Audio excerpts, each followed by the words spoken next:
Hello everyone, मेरा नाम है Rakesh Swami and we are going to discuss the energy management subject को 310. The topic happens to be energy auditing of heating, ventilation and air conditioning system, यानी कि एचवैक जो system होते हैं उनकी एनर्जी ऑडिटिंग करेंगे. सो देयर इज तापन संवातन व वातानुकूलन प्रणाली का ऊर्जा अंकेक्षण. ठीक है, तो जो वेंटिलेशन सिस्टम रहता है उसमें जो बाहर से एयर आती है और अंदर से जो एग्जॉस्ट एयर होती है उसमें क्या रहता है, एग्जॉस्ट एयर होती है वो हाई टेम्परेचर से निकल जाती है. जो बाहर से जो एयर आती है जिसको हीट करना है अपने को वो लो टेम्परेचर पर आती है. ठीक है, तो जो एग्जॉस्ट एयर जाती है उसका जो टेम्परेचर है उसको अपने एक तरह से यूटिलाइज करना है. ठीक है, this is for the heating purposes and air conditioning में भी definitely a lot of power consumption होती है. तो there are some methods, there are some ways and means through which we can achieve this. ठीक है, तो जो बाहर से okay yes of course air conditioning system में क्या है, एक एयर होती है जो आंतरिक एयर होती है जो एयर कंडीशनर कूल करके रूम में सर्कुलेट करता है. ठीक है, वो एयर वापस ली जाती है, उसे वापस कूल करके उस जो अर्लियर एयर कंडीशनर जो एयर दी थी उसमें हीट ऐड कर दी जाती है और उसे वापस एयर कंडीशनर में भेजा जाता है, तो वो वापस उसको कूल करके भेजती है. ठीक है, so this is internal circulation. इसके साथ साथ बाहर से जो एयर है उसे भी कूल करके मिलाया जाता है ताकि एयर की फ्रेशनेस रहे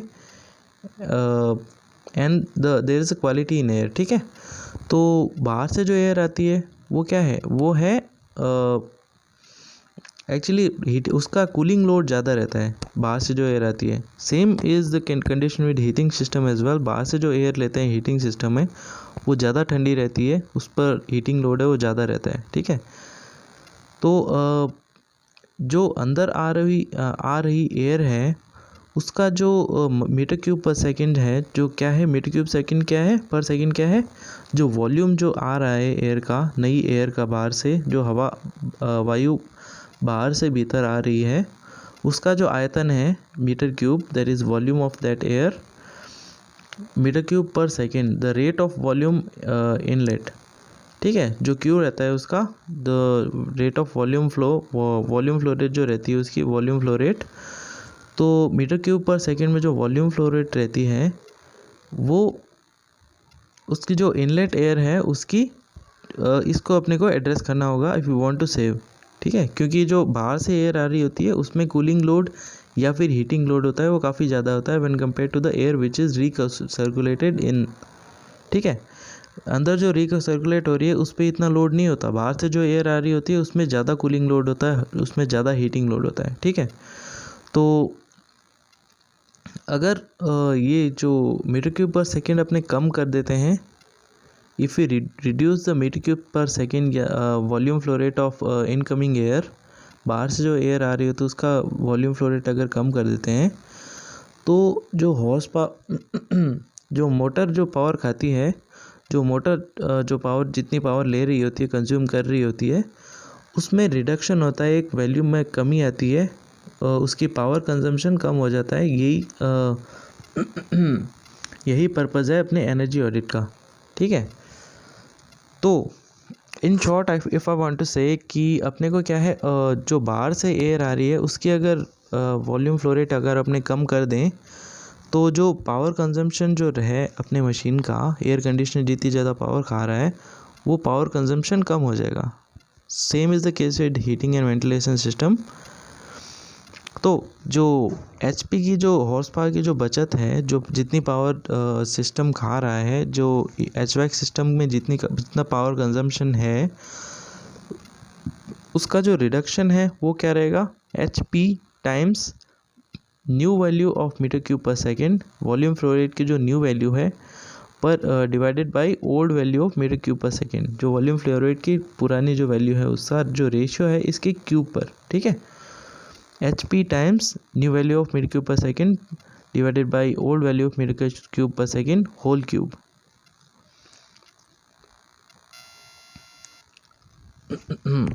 So जैसे वातानुकूलन जो भी प्रणाली है उसको अगर खाली समय में अगर अपने बंद कर दें, अगर वो यूज़ में नहीं है, कोई है नहीं अंदर, तो बचत की जा सकती है एक तरह से। So there are some ways and means जिसमें जो टेम्परेचर है उसको मेंटेन किया जा सकता है, उसको मतलब कुछ तरह से सेविंग की जा सकती है, ठीक है, उसकी एनर्जी ऑडिटिंग की जा सकती है, ठीक है। सो जो टेम्परेचर की जो सेटिंग अपने रखते हैं कंडीशनर के अंदर, एयर कंडीशनर के अंदर या फिर हीटिंग सिस्टम के अंदर, तो मौसम के अनुसार करनी चाहिए, ठीक है।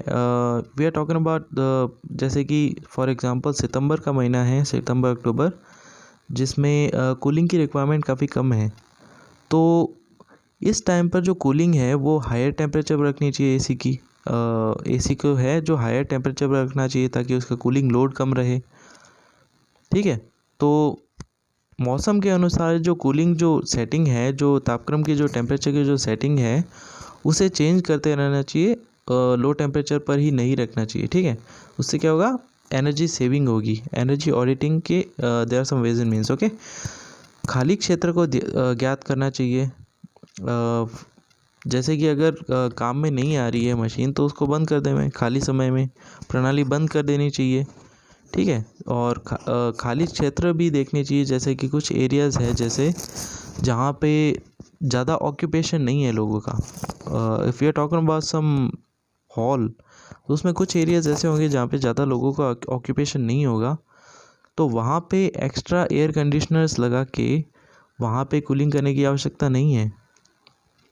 फॉर एग्ज़ाम्पल वेरी सिंपली, अगर एक रेस्टोरेंट की बात करते हैं, तो जहाँ जहाँ टेबल्स लगी हुई है, जहाँ जहाँ ऑक्यूपेशन रहता है लोगों का, वहाँ उन ऑक्यूपेशन के पास अगर एयर कंडीशनिंग लगा दें, एयर कंडीशनर्स लगा दें, और वहाँ पे जहाँ पे आना जाना नहीं है, जहाँ वहाँ पे जस्ट डेकोरेशन है, तो वहाँ पे एयर कंडीशनर लगाने की ज़रूरत नहीं है, ठीक है।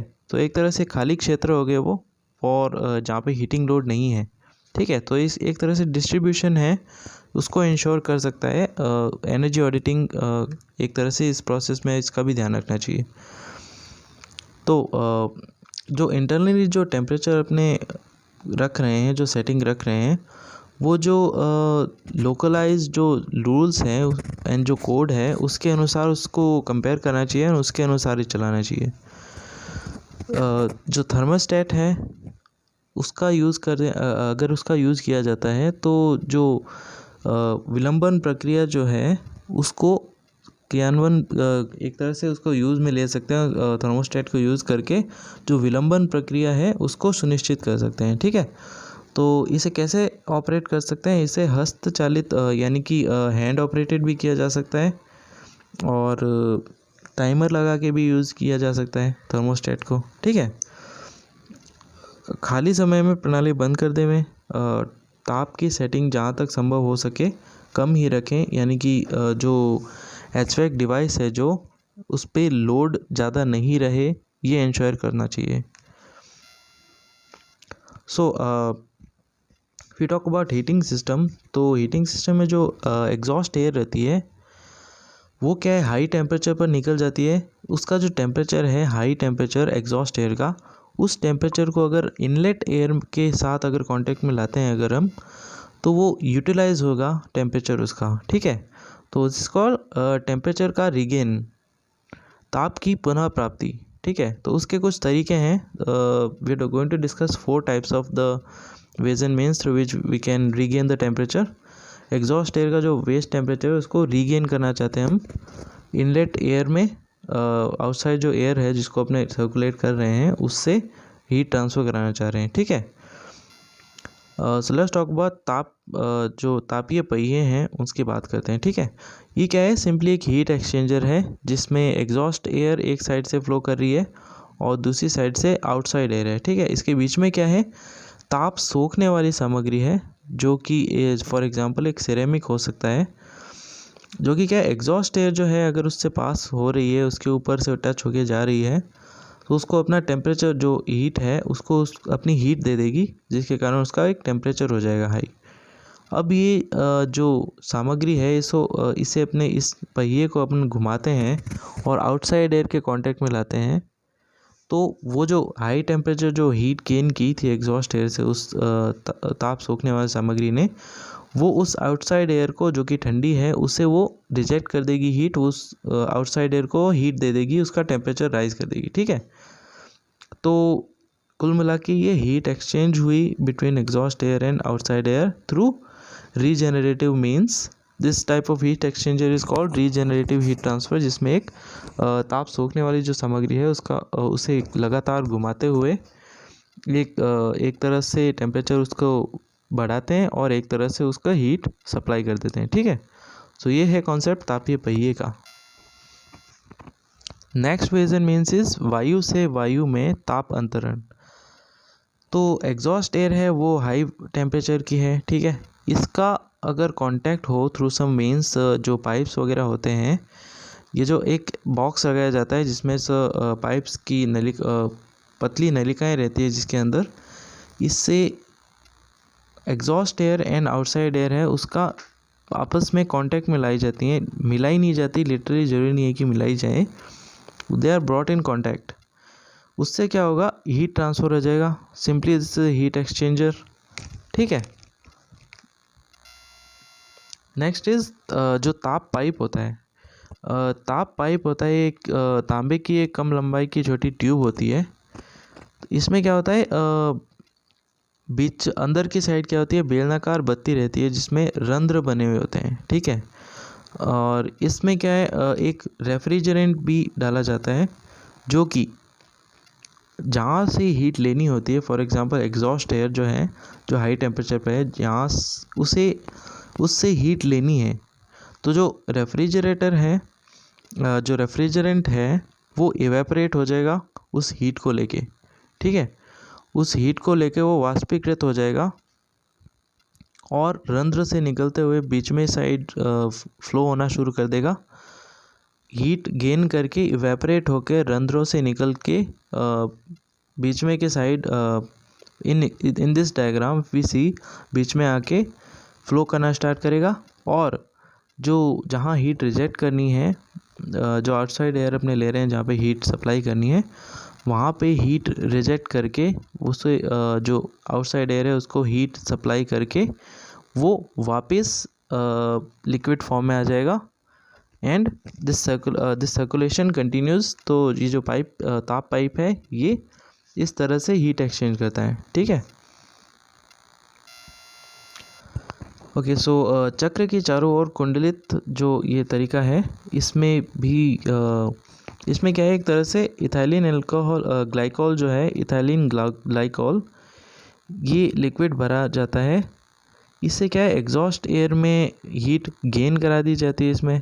ठीक है, एक पंप है उसके थ्रू सम नलिकाएं, यहाँ पे एग्जॉस्ट एयर जो है इसके जो सेक्शन है इसके अंदर नलिकाएं होती है जिसमें ये इथाइलिन ग्लाइकॉल जो द्रव है इसे फ्लो कराया जाता है थ्रू पंप, एंड उसे डिस्ट्रीब्यूट करवा कर आउटसाइड एयर में नलिकाओं में, आउटसाइड एयर जहाँ से आ रही है वहाँ पे नलिकाओं में उसको फ्लो कराया जाता है। ठीक है, तो एग्जॉस्ट एयर साइड से उसने टेम्परेचर गेन कर लिया है, उसने जो हीट है वो गेन कर ली है।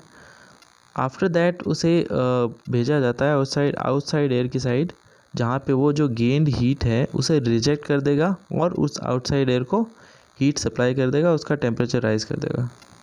ठीक,